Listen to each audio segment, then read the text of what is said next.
Bienvenidos, amantes de lo oscuro y lo desconocido. Hay historias que no solo se leen, sino que se sienten, que se arrastran bajo la piel y se quedan contigo mucho después de apagar la luz, susurrando en los silencios de tu casa. Hoy les traigo 3 relatos extraídos de los rincones más profundos y perturbadores de Reddit. 3 experiencias que desdibujan la delgada y frágil línea que separa nuestro mundo de algo más. Son historias de luto que se niega a morir, de una curiosidad imprudente que conduce directamente a la perdición, de un amor tan intenso, tan absoluto, que se atreve a desafiar a la propia muerte. Prepárense, porque el terror que están a punto de escuchar se siente peligrosamente real. Abran su mente, agudicen sus oídos y, por lo que más quieran, no miren hacia la oscuridad de la habitación. Nuestra primera historia se titula: Mi novia fallecida sigue escribiéndome por Facebook. Mi novia, que en paz descanse, me sigue escribiendo por Facebook. Y tengo pruebas. Tengo capturas de pantalla que me atormentan cada noche como fantasmas digitales. No sé qué hacer, y lo que pasó anoche fue la gota que derramó el vaso, el golpe final que me ha empujado a este abismo. Por eso decidí escribir esto, con la desesperada esperanza de que alguien, en algún lugar, pueda entenderlo o, al menos, creerme. Emilia murió el 7 de agosto de 2012. Tuvo un accidente de coche terrible, una colisión múltiple de 3 vehículos de camino a casa desde el trabajo. Un conductor imprudente, o quizás simplemente distraído, se pasó un semáforo en rojo y, en cuestión de minutos, la vida de Emilia se apagó en el acto. No hubo despedidas, no hubo últimas palabras. Solo un silencio abrupto donde antes había risas. Para ese entonces, llevábamos 5 años juntos. 5 años de construir una vida, de compartir secretos, de aprender a amar las imperfecciones del otro. Ella nunca fue muy fanática de la idea del matrimonio, decía que le parecía algo arcaico, una formalidad innecesaria que le provocaba una extraña sensación de encierro.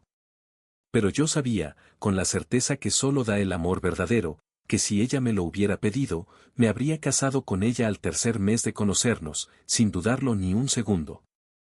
Emilia era una fuerza de la naturaleza. Era la clase de chica que, en el juego de verdad o reto, siempre, sin excepción, elegía reto. Amaba el senderismo, perderse en la inmensidad del bosque con solo una mochila y el cielo como techo. Pero, paradójicamente, era una tecnófila consumada, siempre con el último gadget, siempre conectada. Y siempre, absolutamente siempre, olía a canela. Era su aroma, su firma en el aire. Claro que no era perfecta. ¿Quién lo es? Tenía esa costumbre de decirme, con una seriedad burlona, oye, si me muero primero, no andes por ahí diciendo solo cosas buenas de mí. No me gusta esa hipocresía. Si no te burlas de mis defectos, significa que no me respetas de verdad. Tengo un montón de defectos, y son tan parte de mí como mis virtudes. Por ejemplo, la música que decía amar en público, bandas indie y artistas alternativos, y la que realmente escuchaba en privado, pop pegajoso de los 90, eran 2 universos completamente diferentes. Su forma más genuina de expresar afecto no era con palabras cursis, que la incomodaban, sino con un simple y silencioso abrazo por la espalda mientras yo estaba sentado en la computadora. Y, no es broma, tenía los dedos de los pies tan largos y diestros que podía recoger cosas del suelo con ellos. Me estoy desviando, lo sé. El dolor tiene esa manía de aferrarse a los detalles. Pero es que no puedo hablar de lo que está pasando ahora sin pintar un cuadro completo de quién era ella, de la luz que se apagó. Ha pasado casi un año desde su muerte. Y fue el 4 de septiembre de 2013 cuando recibí el primer mensaje. El día que mi infierno personal comenzó. Empezó así de simple, así de inocente, y así de aterrador, un mensaje de Emilia en Facebook. Decía, hola. Mi corazón se detuvo. Un solo latido fallido que pareció durar una eternidad. Mi primer pensamiento fue lógico, racional, alguien le había robado el teléfono o la laptop antes del accidente y apenas ahora lo estaba usando. Le respondí, intentando mantener la calma. ¿Quién es? Es un poco extraño recibir un mensaje desde el perfil de Emilia. Ok, mira, quien quiera que seas, por favor, en el futuro escríbeme desde tu propia cuenta. Incluso si solo quieres hablar de ella, hazlo desde tu perfil. La respuesta no tardó en llegar. Fue una repetición. Hola. Me quedé helado, mirando la pantalla. La simple repetición era más inquietante que cualquier amenaza. ¿Por qué repetir lo mismo? Estás escribiendo desde el perfil de Emilia. Decidí no desactivar su página de Facebook. Para mí, era una especie de santuario digital, un mausoleo de recuerdos. A veces entraba para enviarle un mensaje al vacío, para escribir algo en su muro, para perderme en sus álbumes de fotos y recordar su sonrisa. Era un consuelo retorcido, lo sé, pero era lo único que tenía. Desactivar su perfil me pareció un acto demasiado final, demasiado cruel. Sería como enterrarla por segunda vez. Compartí el acceso con su madre, Susana. Le di el usuario y la contraseña, pero ella apenas sabía cómo encender una computadora. Me costaba horrores imaginarla navegando por Facebook. Al principio, en mi negación, quise creer que era ella, intentando torpemente contactarme. Pero cuando le pregunté, con voz temblorosa, Susana me confirmó que no había entrado a la cuenta de Emilia desde la misma semana de su muerte. Me duele demasiado, hijo, me dijo. Mi siguiente teoría fue una broma macabra y de muy mal gusto.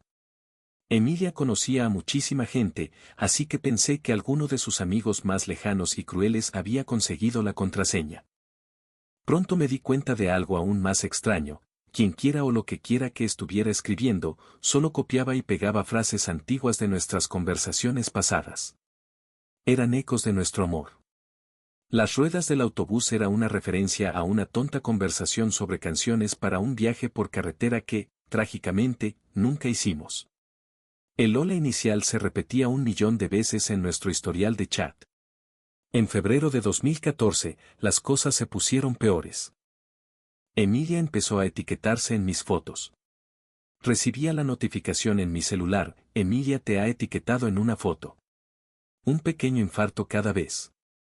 Pero para cuando abría la notificación, con el corazón en la garganta, la etiqueta ya había desaparecido. Era un juego macabro de escondite digital. La primera vez que logré ver una antes de que se borrara, sentí como si me hubieran dado un puñetazo en el estómago que me dejó sin aire. Se etiquetaba en lugares extraños de la foto, en una sombra proyectada en la pared, en un reflejo borroso en una ventana, en los espacios vacíos donde ella podría haber estado de pie, a mi lado. Tengo capturas de pantalla de 2 de esos casos, de abril y junio. Son las únicas que logré guardar, y las miro constantemente, como un detective de mi propia locura.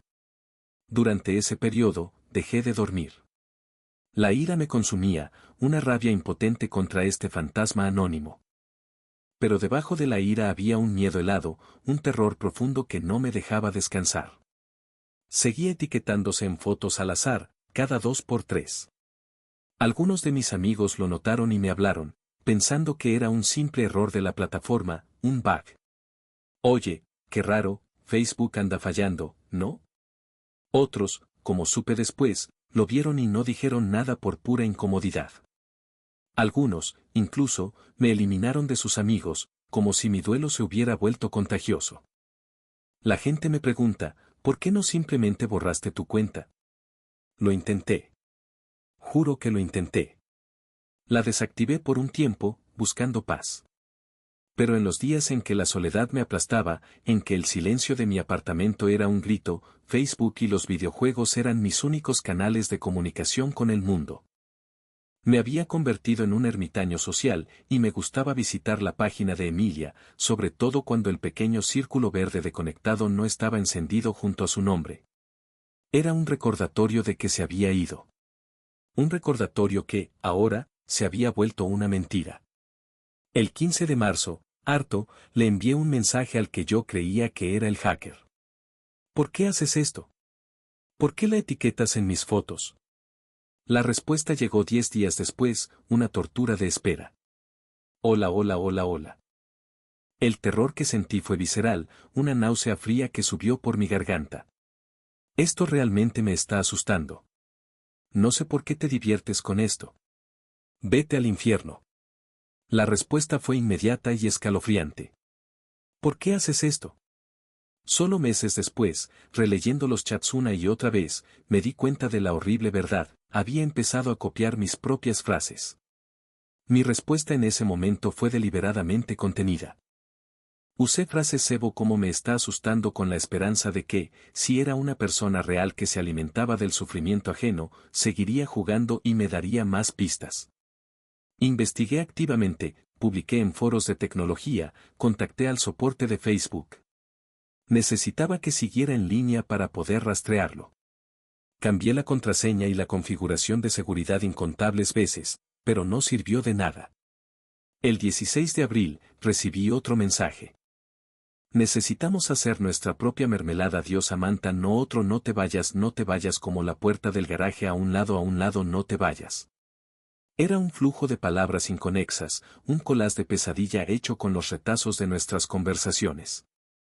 Frases rotas, sin contexto, pero cada una era un pequeño puñal directo a mi memoria. El 29 de abril, el horror se intensificó. Me envió una broma interna nuestra.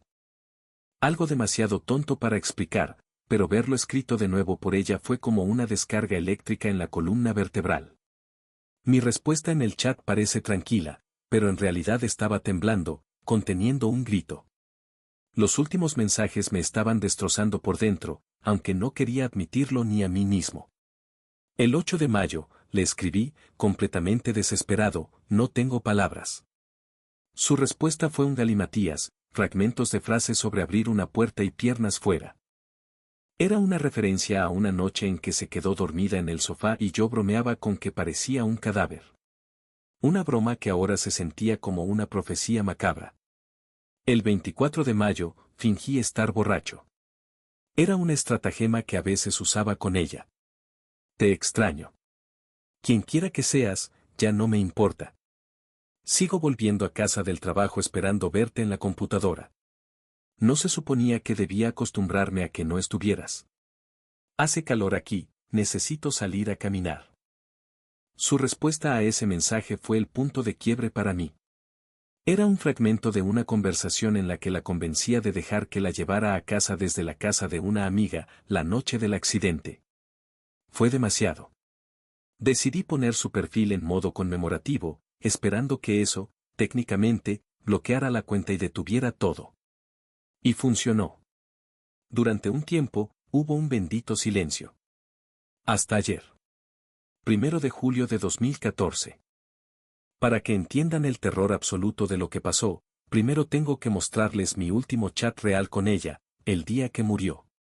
Ella siempre salía del trabajo a las 4:30 de la tarde. Hola, ¿ya vienes a casa, Emilia? En cuanto veas este mensaje, llámame. Llamé y me dijeron que te fuiste a las 4. Estoy empezando a entrar en pánico. No me siento bien, por favor, llámame, Emilia. Emilia contesta el teléfono. Esos fueron mis últimos mensajes, mis últimas palabras lanzadas al éter, pensando que todavía estaba viva. Ahora, miren el mensaje que recibí ayer, después de semanas de silencio. Hola, ¿ya vienes a casa, Emilia? En cuanto veas este mensaje, llámame, por favor. Llamé, me dijeron que te fuiste a las 5. Estoy empezando a entrar en pánico, por favor, hace frío, Emilia. Emilia contesta el teléfono. Está mezclando mis palabras con las suyas. Está creando un nuevo mensaje con los pedazos de mi pánico y le añade algo nuevo. Hace frío. Estoy helada. Ya no sé qué hacer. ¿Borro su página conmemorativa? ¿Y si es ella de verdad, atrapada en algún lugar frío y oscuro, intentando comunicarse? ¿Me estoy volviendo completamente loco? Justo mientras escribía el final de este post, escuché el sonido. Ese sonido. La notificación de un nuevo mensaje de Facebook. Me da un pavor indescriptible cambiar de ventana para ver qué es. Actualización. Lo hice. Revisé la notificación. La escuché mientras editaba este post. Es un nuevo mensaje. Solo 2 palabras. Tengo frío. Y debajo del texto, hay una foto. Es la puerta de mi propio apartamento. Tomada desde afuera. En la más absoluta oscuridad. El mensaje fue enviado hace 3 horas, pero acabo de verlo. Ahora mismo estoy encerrado en el garaje, escribiendo esto desde mi tablet, con el cuerpo temblando. Hay un silencio absoluto y pesado a mi alrededor. Voy a ir a casa de un amigo. Pero en mi pánico, olvidé abrir la puerta lateral del garaje. Ahora tengo que armarme de valor para salir a la oscuridad y abrirla. Y no puedo dejar de pensar en su mensaje. Tengo frío. Estoy afuera. Esa es tu puerta. Inicio de la historia 2. A veces, el horror no viene del más allá, sino de la estupidez humana. De la búsqueda desesperada y patética de la fama en un mundo digital que premia la imprudencia y el ridículo. Pero, ¿qué pasa cuando esa imprudencia choca de frente con algo que no se puede explicar, con una consecuencia final e irrevocable? Nuestra segunda historia se titula La caja que decía, devolver al remitente. Mi vecino era uno de esos youtubers wannabe, de los que harían cualquier estupidez por 5 minutos de fama. Era la personificación del cringe. Durante los últimos años, lo vi toser y ahogarse con canela en polvo en el infame Cinnamon Challenge. Lo vi desplomarse sobre el capó de su coche mientras éste rodaba lentamente por la entrada de su casa para un video de bromas extremas. Lo vi escupir galones de agua intentando imitar a un personaje de anime. Todo bajo los gritos forzados y sobreactuados de "Epic win, epic fail", o alguna otra frase vacía por el estilo que demostraba su desconexión con la realidad. Verlo sufrir en su búsqueda de la viralidad era, más que entretenido, agotador. Así que, cuando llamó a mi puerta el otro día, con su sonrisa falsa y su energía hiperactiva, diciendo que se iba de viaje secreto por un par de semanas y pidiéndome el favor de que recogiera su correo, sentí, para ser completamente honesto, un profundo y absoluto alivio. No puedo describir la paz que sentí sabiendo que, por un tiempo, no tendría que estar en vilo esperando su próximo video idiota, ni temiendo ser el daño colateral de una de sus geniales ideas. Siempre temí que uno de sus trucos terminara afectando mi vida de alguna manera. Los primeros días fueron normales. Facturas, algo de publicidad no deseada, una postal de felicitación de su abuela. La rutina de siempre. Pero una tarde, al volver a casa del trabajo, vi una enorme caja de cartón en su porche. Era gigantesca. Y sobre ella, escrito a mano con grandes y torpes letras rojas, se leía, devolver al remitente. No soy un debilucho, pero admito que intentar levantar esa caja no fue fácil. De hecho, fue muy, muy difícil. Pesaba una barbaridad. Arrastrarla desde su casa hasta la mía, cruzando la calle, fue una odisea que me dejó sin aliento. Y la sola idea de intentar subirla por los escalones de mi porche hasta la puerta principal parecía una tarea imposible, digna de uno de sus estúpidos retos. Decidí dejarla en el garaje. De todos modos, nunca guardaba el coche allí. La puerta del garaje estaba vieja y atascada, y necesitaba una buena patada en el lugar exacto para abrirse. Era más fácil y rápido aparcar afuera que pelear con ella todos los días. Sé que lo lógico, lo inteligente, era dejar la caja pesada en el suelo, abrir la puerta con las manos libres y luego meterla. Pero ya saben cómo es la mente humana. Una vez que empiezas a hacer algo, quieres terminarlo. Con la caja torpemente sostenida contra mi cuerpo, empecé a patear la puerta. Al tercer golpe con el pie, la caja se me resbaló de las manos y se estrelló con un ruido sordo y pesado contra el suelo de cemento.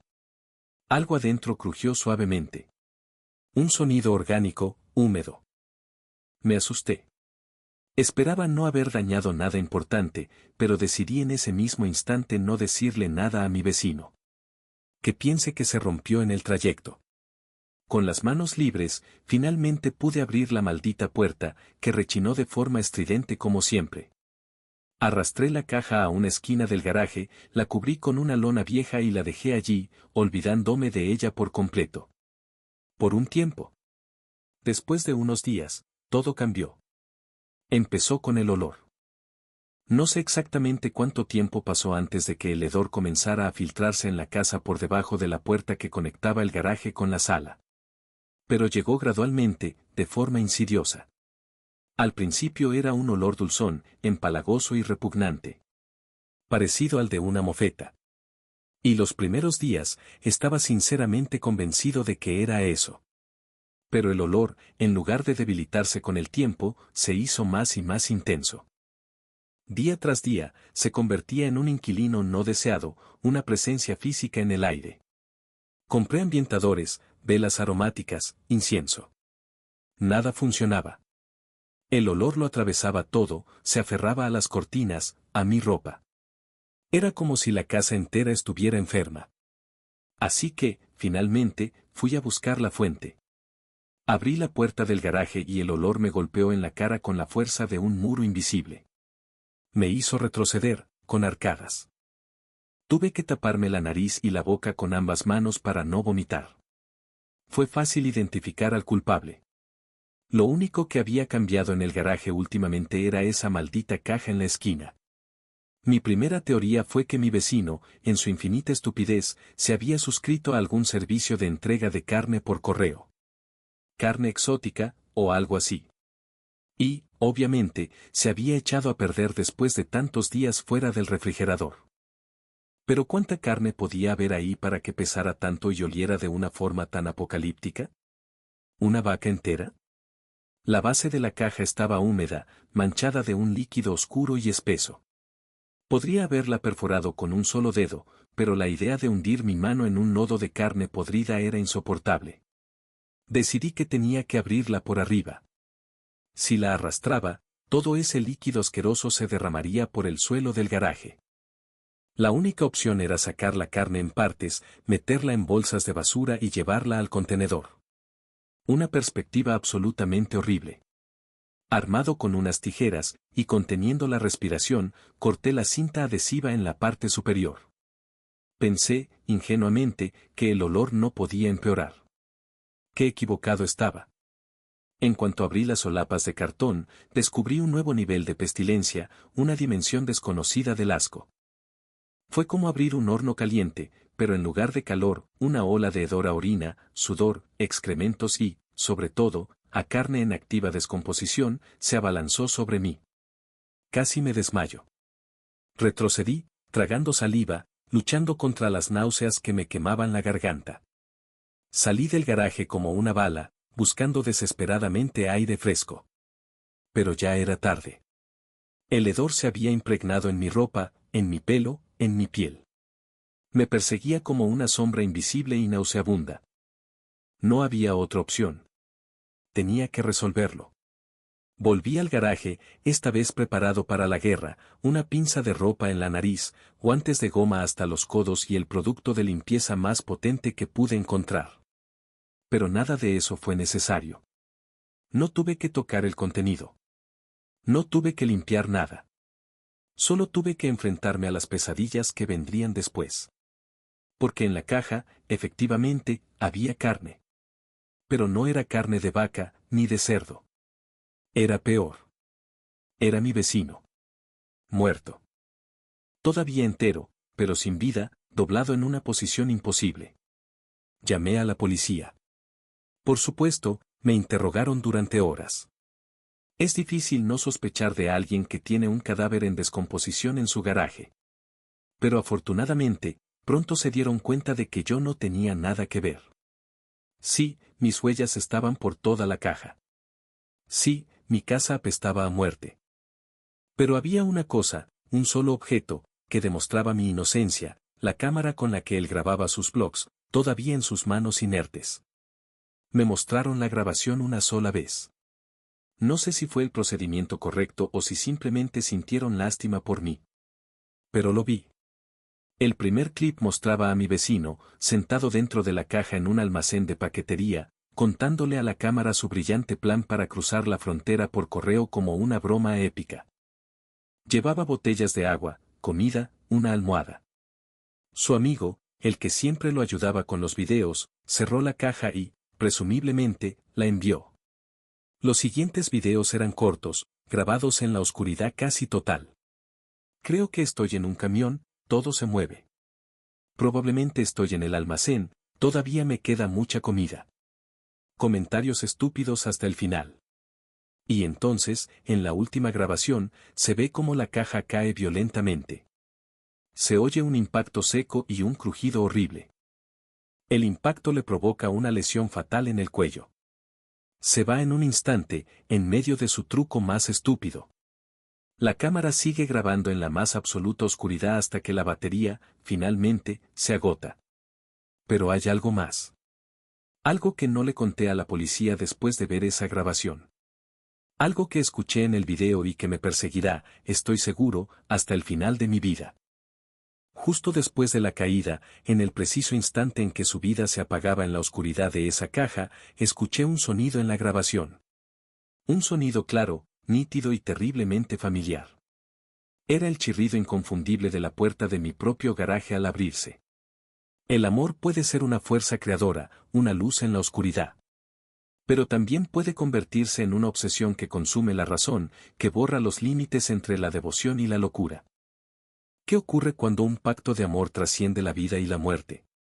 ¿Y hasta dónde llegaría un amigo para preservar la belleza de una tragedia? Nuestra última historia se titula La chica que nunca se quitó su vestido de novia. Conocí a una chica que nunca se quitó su vestido de novia. Se llamaba Sofía y vivía justo al otro lado de la calle. No éramos especialmente cercanas durante la infancia o la adolescencia, ella era 5 años mayor que yo, pero nuestros padres eran amigos. Creo que incluso fue mi niñera alguna vez, en un pasado borroso. Cuando mi madre se enteró de que Sofía se iba a casar, me envió a ayudarla, casi como una misión. La pobre pensaba que yo necesitaba aprender a ser más femenina y que pasar tiempo con una novia me haría bien. Fue entonces, en medio de charlas sobre flores y colores, cuando oí hablar por primera vez del pacto. Hicimos un pacto de sangre, me explicó Sofía un día, con total naturalidad, mientras giraba lentamente el anillo de compromiso con un rubí en su dedo. Quien muera primero, viene a buscar al otro tan pronto como pueda, para que no estemos solos.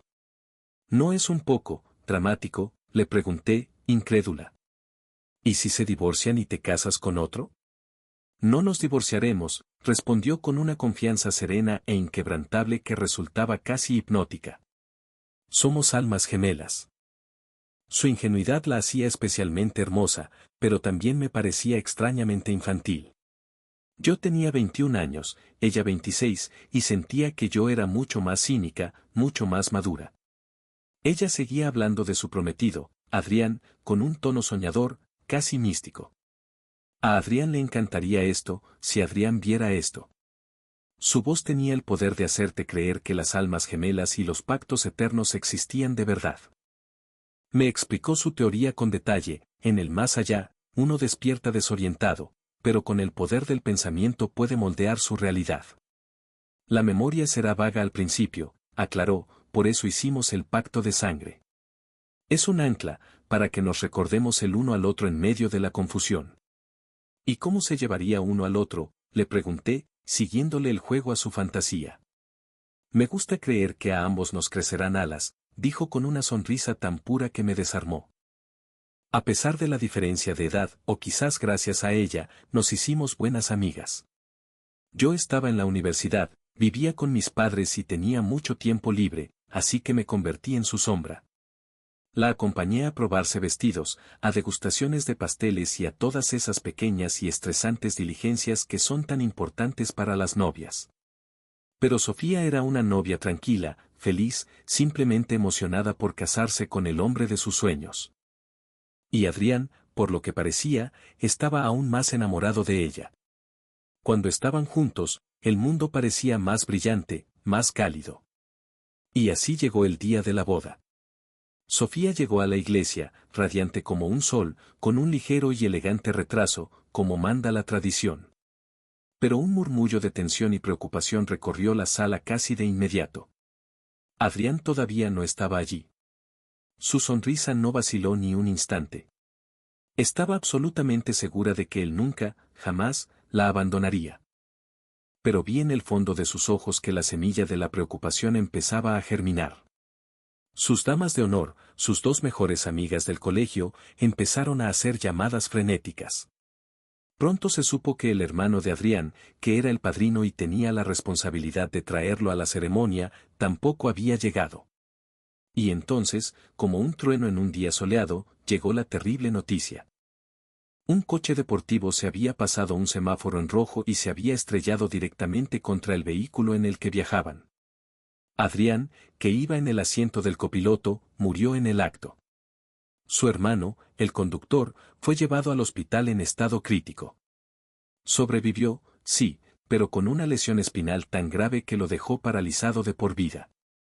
Por lo que sé, vive con el eterno y aplastante dolor de no haber muerto él en lugar de su hermano. La boda, por supuesto, se canceló. Sofía volvió a vivir con sus padres, en la habitación de su infancia. Nosotros, sus amigos, nos organizamos para turnarnos y visitarla, para que nunca estuviera sola. Pero ella no estaba realmente allí. Vivía en su propia locura, en un mundo interior hecho de dolor. Y lo único que se filtraba a la realidad era su desesperación. Nunca en mi vida he visto una tristeza tan profunda, tan palpable, tan desgarradora. Y entonces, Sofía se negó a quitarse el vestido de novia. Se sentaba junto a la ventana todo el día, inmóvil, esperando a Adrián. Por la noche, lloraba en silencio hasta quedarse dormida, abrazada a una de sus camisas. Creía, con una fe ciega, que era solo cuestión de tiempo. Que él despertaría en el otro lado y, en cuanto pudiera, recordaría el pacto y vendría a buscarla. Por eso no se quitaba el vestido. Él murió con su traje de novio, ella tenía que estar preparada, vestida para la ocasión. Todos, sus padres, sus amigos, yo, le rogábamos que se cambiara. Le prometíamos que podría tener el vestido siempre a mano, listo para cuando Adrián viniera. Pero ella sabía que no lo creíamos de verdad. Veía la lástima en nuestros ojos. Así que pasaba todo el día con él puesto. Dormía con él. Incluso se duchaba con él, y luego esperaba a que se secara sobre su piel. El vestido, una vez una obra de arte de organza y seda blanca, se convirtió lentamente en un harapo andrajoso, sucio, manchado y gris. Pero ella se negaba a quitárselo. Empezó a creer que Adrián no podría reconocerla entre la multitud de almas si no lo llevaba puesto. Su dolor se transformó en una psicosis profunda. Empezó a hablar con Adrián, a tener conversaciones enteras con el aire. Luego, comenzó a asegurarnos que él estaba cerca, que sentía su presencia. Solo necesita un poco más de tiempo, nos decía con una calma espeluznante, es que es muy difícil aprender a volar con alas nuevas. Una vez, entré en su cuarto y la encontré hablándole a una silla vacía, sonriendo. Me dijo que Adrián estaba allí, que no lo molestara, que estaba descansando. Y entonces, una mañana, desapareció para siempre. Nadie la vio irse. La casa estaba cerrada. Simplemente, ya no estaba. Lo único que encontramos fue su sucio y maltratado vestido de novia, abandonado en un pequeño y frondoso bosque detrás de su casa. Y en la espalda de la tela, había dos grandes agujeros rasgados, como si, en efecto, de ahí hubieran brotado unas alas con una fuerza imparable. Después de encontrar el vestido, todos los que amábamos a Sofía sentimos una extraña y retorcida sensación de alivio. Su madre, entre lágrimas, admitió que realmente creía que Adrián, de alguna manera, había cumplido su pacto. Había regresado de ese otro mundo y se la había llevado con él. No a todos les gustó esa explicación mística, pero la sola posibilidad de que fuera cierta trajo una sensación de cierre, un final poético para una historia de amor trágica. No estábamos contentos con su muerte, por supuesto que no. Pero nos reconciliamos con la idea de que, tal vez, ella finalmente había encontrado la paz que tanto anhelaba. Probablemente se pregunten en qué creo yo, la narradora de esta historia. Y yo solo puedo reír amargamente. Porque, verán, yo no tengo opciones. No tengo el lujo de creer en finales poéticos. Porque fui yo, la persona que pasó más tiempo con Sofía en sus últimos y oscuros días, quien la encontró. Ella no desapareció. Una mañana, la encontré en el baño de su casa. Había decidido tomar un camino sin retorno, encontrar su propia y silenciosa manera de detener el dolor insoportable. Ocultar su cuerpo fue, sin duda, la tarea más difícil y aterradora que he hecho en toda mi vida. Pero fue mi siguiente acción la que me definió. No podía permitirlo. No podía permitir que su historia, su épico y trágico amor que había inspirado a todos, terminara de una forma tan simple, tan clínica, tan vulgar como quitarse la vida. Su leyenda, nuestra leyenda, merecía algo más grande. Algo más hermoso. Así que trabajé en el vestido. De una manera extraña y macabra, rasgar esos agujeros en la espalda fue una experiencia casi curativa. Y luego trabajé en la escena.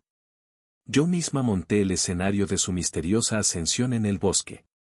Le di el final poético que ella merecía, el final que su historia de amor exigía. No lo hice por maldad. Lo hice por amor a ella, y por amor a la belleza de su tragedia.